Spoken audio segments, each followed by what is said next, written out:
you came in. I want to give you a minute to greet us, just out of respect. And because that is out of respect, I hope that will be respected too. Just a minute, yes. I'm okay. Bwana Yesu asifiwe. Amen. Nataka nichukue nafasi kwanza kusema poleni sana to the immediate family ya Albert. Nataka niseme sana poleni sana mzee. Nimekuona sana kwa mtandao. Ningelipenda kukufikia, lakini sasa katika uwezo wa Mwenyezi Mungu singeweza, lakini leo nimefika hapa.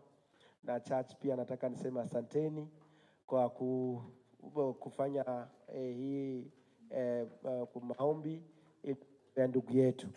Mimi yangu tu ni kusema poleni sana.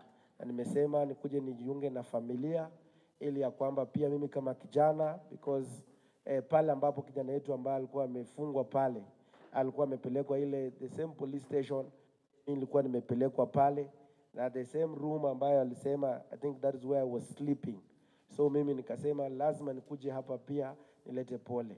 But I want to assure the family that kwamba we are behind you, and the whole Kenya is behind you, and we are behind Albert, and we are praying for you, and trust the and I want to also to tell, as even as I go to sit down, ya kwamba yale vijana walipenda Albert sana. That's why mliona walitoka ili ya kwamba kusimama na yeye hata katika maandamano. Na hata tumeona juzi ile bill ambayo imeletwa pale ati ya kuongelea mambo ya kuregulate mambo ya maandamano.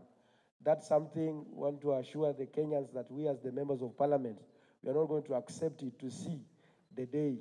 Na hiyo tumekataa kabisa. Hata huyo mwenye analeta huyo mama Esther, tutamwambia hiyo vitu, you will have nowhere to see to discuss them. So Kenyans should not be worried about those things. Otherwise, asanteni, tutakuwa pia kule Homa Bay to condole with the entire family. Asanteni. Amen. Thank you very much, Honorable Salasia. God bless you. Allow me to give Honorable Justin Muturi 2 minutes to be able to